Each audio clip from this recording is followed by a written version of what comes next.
मुल्क की सबसे बड़ी अदालत सुप्रीम कोर्ट ने मुल्क में नफरत अंगेज जैसी स्पीच पर एक बार फिर से मरकजी हुकूमत पर सख्त तबसरा किया है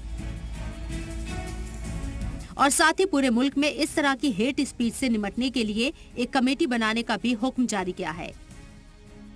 हरियाणा के नूंह में फसाद के बाद रियासत के मुख्तलिफ जिलों में मुसलमानों के समाजी और माशी बाइकआउट और कत्ल की खुली धमकियां दिए जाने के खिलाफ दायर एक अर्जी पर समाअत के दरमियान सुप्रीम कोर्ट ने अपने अहम फैसले में कहा कि सभी समाज के दरमियान हम आहंगी होनी चाहिए। कोर्ट ने कहा कि हेट स्पीच और हेट क्राइम पूरी तरह से नाकाबिले कबूल है।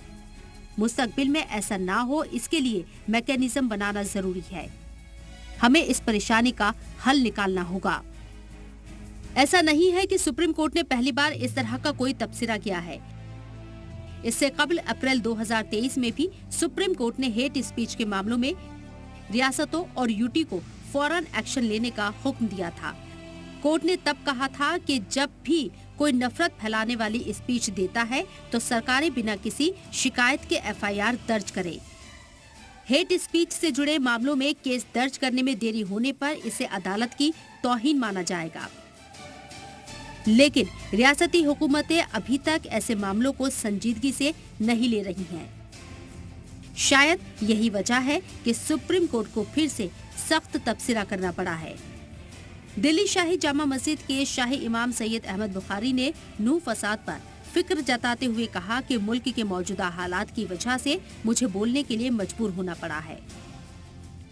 मुल्क में हालात अफसोसनाक हैं और नफरत की आंधी मुल्क में अमन के लिए संगीन खतरा पैदा कर रहा है। अहमद बुखारी ने पीएम मोदी के रेडियो के जरिए मन की बात का जिक्र करते हुए कहा कि आप अपने मन की बात कहते हैं, लेकिन आपको मुसलमानों की मन की बात भी सुनने की जरूरत है। मुल्क का मुसलमान मौजूदा हालात से परेशान है और अपने मुस्तकबिल को लेकर फिक्रमंद है। जामा मस्जिद के इमाम ने इल्जाम लगाया कि नफरत और फिरका परस्ती से निपटने में कानून कमजोर साबित हो रहा है। दरअसल सुप्रीम कोर्ट में ये मामला उस वक्त पहुंचा जब हरियाणा में फसाद भड़कने के बाद एक खास समाज के कारोबारियों को लेकर कई जिलों की पंचायतें तरह तरह के फरमान जारी कर रही हैं। हरियाणा के रेवाड़ी, महेंद्रगढ़ और झज्जर की 50 पंचायतें मुस्लिम कारोबारियों के गांवों में दाखिले पर रोक लगाने का ऐलान कर चुकी हैं।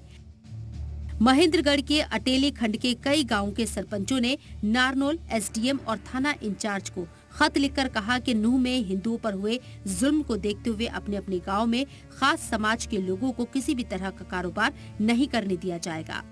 हालांकि जवाब में एसडीएम ने भी ऐसा करने वाले सरपंचों के खिलाफ कार्रवाई करने की बात भी कही है। हालिया दिनों में कुछ ऐसे मामलात देखने को मिले हैं जो मुल्क के मफाद में नहीं है, जिसका जिक्र लोकसभा में राहुल गांधी, असदुद्दीन ओवैसी, महुआ मोइत्रा जैसे लीडरान भी कर चुके हैं। मुल्क में बढ़ती नफरत से पूरे हिंदुस्तान का नुकसान हो रहा है, चाहे वो चलती ट्रेन में नाम पूछकर कत्ल करने का मामला हो, चाहे नूंह में फसाद भड़कने के बाद एक खास तबके के आशियानों पर बुलडोजर चलने का मामला हो। ऐसे मामले हैं जिससे समाज के एक तबके में बेचैनी देखने को मिल रही है। ऐसे में देखना ये होगा कि बार बार सुप्रीम कोर्ट की हिदायत पर मरकजी हुकूमत और रियासती हुकूमत किस तरह अमल करती है, क्योंकि कानून की नजर में सब एक हैं और मुल्क का कोई भी कानून इस तरह से किसी एक खास तबके को निशाना बनाने की इजाजत नहीं देता है। दिल्ली से जी मीडिया के लिए नदीम अहमद की रिपोर्ट।